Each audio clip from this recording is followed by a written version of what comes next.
Now I have Dr. Faisal Ali, and he will be speaking on Rasulullah sallallahu alaihi wasallam as a servant of Allah subhanahu wa ta'ala. His topic is Rasulullah sallallahu alaihi wasallam as the servant of Allah.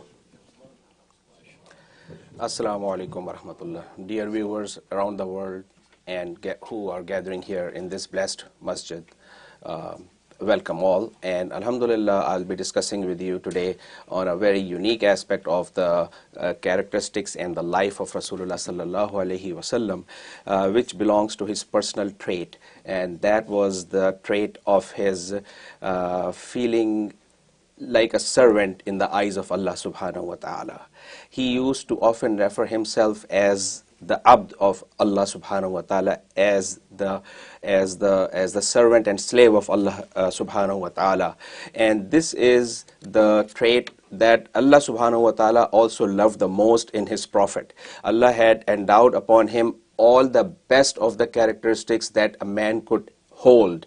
He was a carrier of all those titles and characteristics and traits, but among all of them, the top one was the characteristic of his being servant of Allah subhanahu wa ta'ala, that is the servant of his Lord. And Allah subhanahu wa ta'ala praised his Nabi sallallahu alaihi wasallam in the words of Subhanallazi asra bi abdihi, that glory is to the one being who brought his servant to the journey of Asra and Miraj. Here Allah subhanahu wa ta'ala could have introduced him with the word of Nabi or Rasul that he was, but he preferred the title of Abd for his prophet because Rasulullah sallallahu alaihi wasallam himself loved this title the most for himself, and Allah also admired this quality the most in his prophet. One beautiful hadith in which Rasul Pak sallallahu alaihi wasallam himself tells us that Allah subhanahu wa ta'ala sent Jibreel Amin to Rasulullah sallallahu alaihi wasallam and gave him the option and asked him, do you want to be a Nabi, a Malik, or Nabi, a Abd? Do you want to be a king prophet or a servant prophet? Rasulullah sallallahu alaihi wasallam looked at Jibreel Amin and replied him, I prefer to be Nabi, a Abd, the servant prophet. This was the level of his feeling lowly in the eyes of Allah subhanahu wa ta'ala, that whatever status Allah has given to me is by his own blessings. There is no kamal, or there is no characteristic in me that will enable me to be that high, but Allah subhanahu wa ta'ala has made me so high, and I will remain to be as abd of Allah subhanahu wa ta'ala. Although it was permissible for him to accept the kingship also, because the prophethood and kingship are not contradictory. There have been prophets who have been kings also of their times, and they were the biggest kings ever the world has ever seen. But these two things are not contradictory. But Rasulullah sallallahu alaihi wasallam preferred the low lifestyle for this world, because this lifestyle, this world is a temporary abode for every Muslim, and that's what he wanted to show through his leadership, that whatever you attain in this world is all temporary. Whatever Sulaiman alayhi salam had in this world is all temporary. It's all gone. Nobody knows even what he had, what he possessed. He possessed everything Allah had given him as his bounty. But today all those things are gone. But the one word that Subhanallah was said by one of his followers of Sulaiman alayhi salam, Hazrat Sulaiman alayhi salam himself said that this is better than my entire kingdom. So this is the message that Rasulullah sallallahu alaihi wasallam gave us, that no matter how much Allah elevates you in eyes of your followers or your community, don't make yourself or don't feel yourself elevated in the eyes of people. Always remain humble, always show humility, always show compassion, and always be friend among them. Don't make a distinguishing mark or distinguishing status between you and the rest of the community. That will only cause more divergence, and that will only keep you away from mingling with your community. So Rasulullah sallallahu alaihi wasallam, as we are discussing, he is the gold standard of among all the role models for the entire humanity. If someone wants to be successful in this world and the world hereafter, we have the life of Rasulullah sallallahu alaihi wasallam, where we can learn and become close to Allah subhanahu wa ta'ala. On the day of conquest of Makkah, when he had the entire Makkah conquered and everybody was entering the fold of Islam, he remained the most humble person humanity has ever seen. Even narrations tell us that he was bowing down in front of him, so much so that his head was bouncing off the bump of the camel that he was riding on. So he was so humble and in humility in front of Allah subhanahu wa ta'ala that Allah gave him such a high victory. And he was never proud of it. Hazrat Ali radiallahu anhu narrates in one of his ahadith that Rasulullah sallallahu alaihi wasallam was most generous among all people. He was most trustful. He was soft-hearted, and he was most benevolent when dealing with people. He would accept invites from any and all people, whether they were poor people inviting him to their houses or rich people. He would not discriminate, and he would go and attend all those invites. He would never refuse based on the status of the wealth of the people, and to the extent that even if he was receiving a gift of a cow feet, he would accept that in the gift, and he would never slander the person, or he would never look down upon the person who would bring such a small and menial gift. He would still accept those gifts, and he would welcome them, and he would in fact pay it back with something better. And if he had nothing to pay it back with, he would offer them the du'as of afiyat and other du'as. And imagine if somebody is receiving the du'a of Nabi or the Prophet sallallahu alaihi wasallam, what else he needs.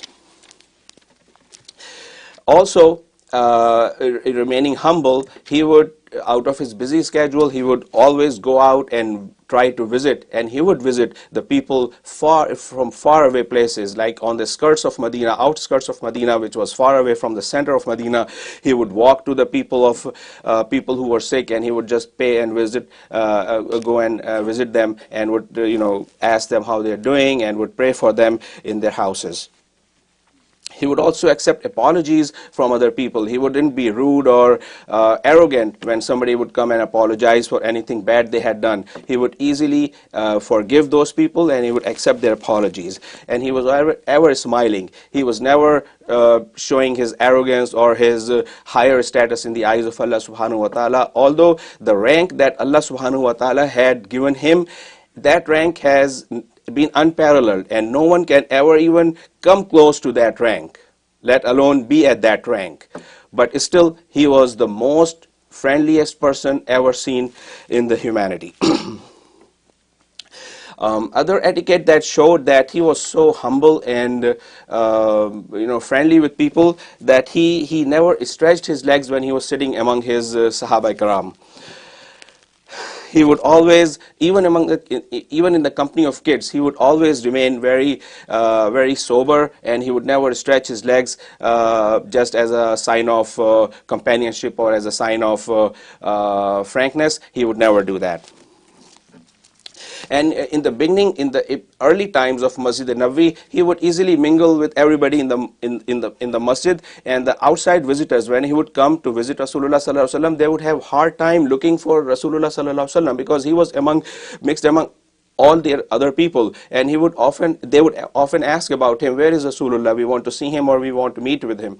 So a time came when Sahaba Karam realized that this is the time for Rasulullah sallallahu alaihi wasallam to sit on a raised platform where people could easily recognize him, and then they requested Rasulullah sallallahu alaihi wasallam, Ya Rasulullah, can you allow us to make a prominent place, like a sort of a raised platform where you can sit and people can easily recognize you that you are Rasulullah, and they want to see you. Then he allowed them to do that. But other than out of necessity, he would never do that, and he was always mingling among the people as a layman. Further moving on, we see that Rasulullah sallallahu alaihi wasallam forbade his Sahaba Ikram and his followers to engage in excessive praises for him. He never allowed exaggeration in praising Allah, Rasulullah sallallahu alaihi wasallam. He always used to tell that I am just an abd and I'm just a traveler in this world. I'm just here to pass on the message of Allah subhanahu wa ta'ala, and this is a temporary abode for me, and I will move on, I will move on, I will pass away from this world.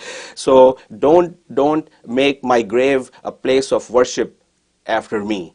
He would fear that people would venerate me so much, he would raise my status so much after my death that they might start worshipping my grave or worshipping on my grave. So Rasulullah sallallahu alaihi wasallam clearly told them, never ever do that after my death.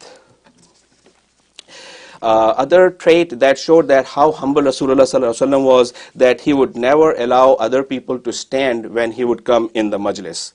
He would ask them, particularly the Sahaba Ikram, that remain seated, keep sitting down, don't stand up for me in veneration. Although this is allowed, from other hadiths, he has allowed to stand in veneration, but he himself wanted to be at the highest level of servitude. And he wanted himself to show himself and to the world that he is the servant of Allah subhanahu wa ta'ala. There is nothing special in me for which you should stand up. But from other ahadith, we get the opinion and the idea that he has allowed for us to stand in honor of someone who has a high rank, or who has a saint-like personality, to give him honor, especially when we know that such person is not going to take it as a pride for himself. We are allowed to do that, because there's a hadith in which Rasulullah sallallahu alaihi wasallam told the followers of Hazrat Sa'd bin Muaz radiyallahu anhu, he told those people, "Qumu ila sayyidikum," stand up for your honored leader. So he ordered those people to stand up and give honor to your honored leader. So he allowed it. So if you think that your sheikh or your saint-like personality who you are visiting, are not going to be moved, they are not going to take pride in it, we are allowed to stand for them. Hence, imagine that how much Sahaba Ikram would crave to stand for the loving, for the love of Rasulullah sallallahu alaihi wasallam, but they were stopped from standing in front of Rasulullah sallallahu alaihi wasallam. That proves a very important point, that the true love, that in true love you follow the desires of the beloved, not of your own. You follow the desires which your beloved like to do, not of your own. In one journey, Rasulullah sallallahu alaihi wasallam was among other Sahaba Ikram, and they were planning to cook food by sacrificing a goat. And a time came when they started to plan how to divide the duties among themselves. Everybody got a certain job to do, to cook food. Somebody decided to sacrifice goat, to slaughter the goat. Somebody said, I will take the skin off. Somebody said, I will make the meat and chop off the meat. And somebody said, I will cook the food, and somebody said, I will clean up the food afterwards and everything. So Rasulullah sallallahu alaihi wasallam also pitched in, and he said, okay, I will go and gather the wood for burning fire for that. So all the Sahaba Ikram, the companions, they got surprised and they hesitated that why Rasulullah sallallahu alaihi wasallam would do hard work for this thing. So they opted, Ya Rasulullah sallallahu alaihi wasallam, we can do that easily. You don't have to worry about it. Rasulullah sallallahu alaihi wasallam said, I know that you all can do that gladly, but I don't like to take honor by being, by not participating myself in something that you guys are doing, and I don't like to just delegate the duties and not be a part of it. So he himself actively took part in cooking food on that day. This is all despite the fact that Allah subhanahu wa ta'ala had given him such a high, glorious and honorable merit that nobody has ever been close to, but he still preferred that he should remain among the people. as one of their own, and not be distinguished just by virtue of being a human being. May Allah subhanahu wa ta'ala give us the characteristic of servitude that Rasulullah sallallahu alaihi wasallam aspired, and may Allah give us humbleness and humility that brings us nearness to Allah subhanahu wa ta'ala. Ameen wa akhiru da'wana alhamdulillahi rabbil alameen. MashaAllah, very beautiful talk by Dr. Faisal Ali. Thank you very much for speaking on Rasulullah sallallahu alaihi wasallam as the servant of Allah subhanahu wa ta'ala.